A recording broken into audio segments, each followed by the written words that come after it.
मेरे जिले की महामंत्री का रिपोर्ट दर्ज नहीं होगी? ईट से ईट बजा दूंगा मैं इस जिले में। अगर ये सरकार मेरी ना होती, सपा की होती, तो अधिकारी कितना बड़ा मुख्यमंत्री होता, घूस भर देता घर में मैं मुख्यमंत्री के में।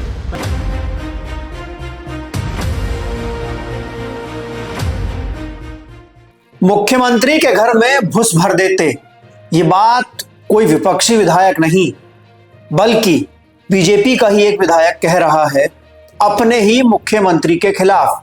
जी हां, मामला गाजियाबाद का है, जहां के भाजपा विधायक नंदकिशोर गुर्जर का एक बयान हाल ही में वायरल है, जिसमें नंदकिशोर गुर्जर कह रहे हैं कि ये तो मेरी सरकार है, अगर सपा सरकार होती तो मुख्यमंत्री के घर में घुस के घुस भर देते।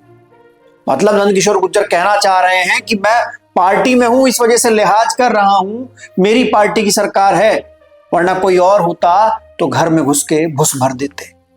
आखिर नंदकिशोर गुर्जर अपने ही मुख्यमंत्री के खिलाफ ऐसी बातें क्यों कह रहे हैं, और वो भी फायर ब्रांड मुख्यमंत्री जिसको उत्तर प्रदेश में बीजेपी और बीजेपी के नेता बनाकर पेश करते हैं। जी हां, योगी आदित्यनाथ। योगी आदित्यनाथ के खिलाफ इस समय उत्तर प्रदेश में जो तमाम उनके मंत्री विधायक हैं, चारों तरफ से मोर्चा खोले हुए हैं। अभी आशीष पटेल वाला मामला शांत हुआ था कि नहीं, गाजियाबाद से दूसरा मामला सामने आया, जहां पर गाजियाबाद के भाजपा विधायक ने अपनी ही सरकार के अधिकारियों पर आरोप लगाए और कहा कि सरकार के अधिकारी बेलगाम हो गए हैं, सरकार के अधिकारी कानून व्यवस्था पर ध्यान नहीं दे रहे हैं। और दुख की बात तो यह है कि गाजियाबाद में भाजपा की सरकार होते हुए गौ हत्या हो रही है, गायें मारी जा रही है, गायें काटी जा रही हैं। ये बात नंदकिशोर गुर्जर कह रहे हैं, जो कि खुद अपने आप को मोदी योगी का फैन बताते हैं, जो खुद अपने आप में हिंदुत्व के एक बड़े नेता के तौर पर जाने जाते हैं।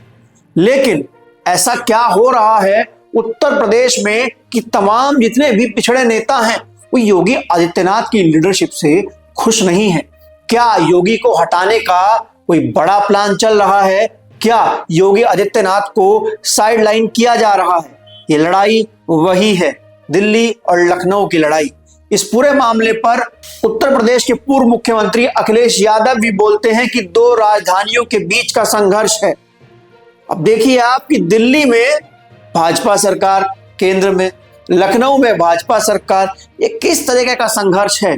क्या योगी आदित्यनाथ अब भाजपा और भाजपा नेताओं की आंखों में खटकने लगे हैं, या फिर योगी आदित्यनाथ की सरकार में जो पिछड़े हैं और पिछड़ों के जो नेता हैं, किसी की नहीं चल रही है, किसी की नहीं सुनी जा रही है? क्या योगी आदित्यनाथ की सरकार पिछड़ा विरोधी है? ये बात हम नहीं कह रहे हैं, ये बात खुद उनके मंत्री कह रहे हैं।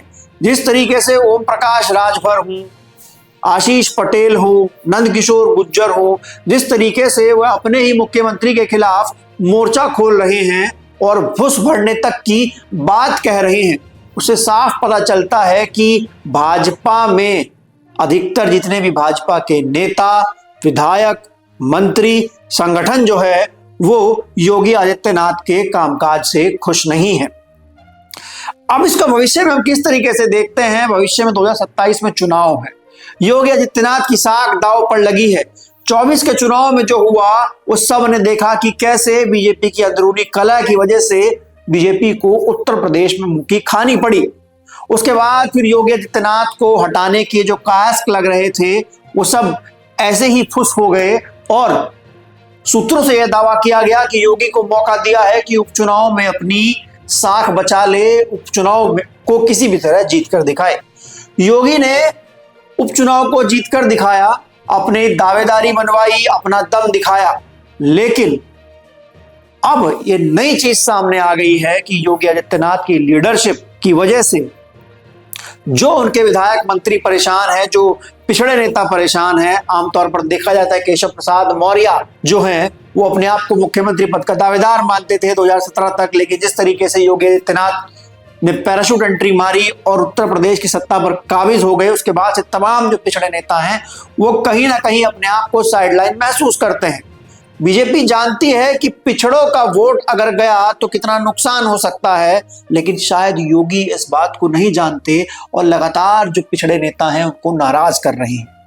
अब ये देखना है कि क्या ये जो पिछड़े नेता हैं और ये जो पिछड़ी पार्टियां हैं जो लगी हैं एनडीए के साथ में, जो एनडीए के घटक दल है, क्या वो योगी आदित्यनाथ से परेशान होकर, क्या वो योगी आदित्यनाथ का रवैया जिस तरीके से उनके विधायक बता रहे हैं उससे परेशान होकर खिलाफ जाएंगे?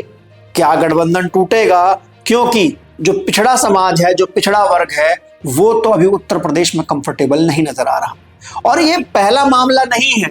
अगर हम 69,000 शिक्षक भर्ती की बात करें तो लगातार जो भाजपा के पिछड़े नेता हैं, जो भाजपा का जो घटक है एनडीए, जो गठबंधन है एनडीए, उसके जो घटक दल हैं, उसके जो पिछड़े दल हैं, वो लगातार अपनी ही सरकार को 69,000 शिक्षक भर्ती में जो पिछड़ों का घोटाला हुआ है उसको लेकर कई बार टोकते रहे हैं, कई बार आड़े हाथों लेते रहे हैं, लेकिन योगी आदित्यनाथ के कानों पर जो नहीं रेंगी।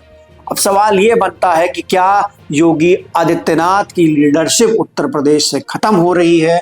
क्या उत्तर प्रदेश के जो पिछड़े नेता हैं वो बीजेपी में अपना दबदबा मनवा रहे हैं? क्योंकि हाल ही में संगठन में हुए बदलाव में भी देखने को मिला कि उत्तर प्रदेश संगठन जो कि डायरेक्ट दिल्ली से चलता है, उसमें भी पिछड़ों को दबाकर भागीदारी दी गई।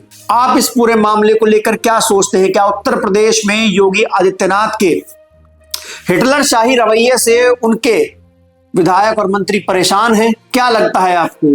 आप लोग भी कमेंट सेक्शन में अपनी बात दर्ज करा सकते हैं। या फिर आपको यह लगता है कि यह पूरा मामला सिर्फ योगी आदित्यनाथ की छवि को खराब करने के लिए किया जा रहा है? क्या सोचते हैं आप?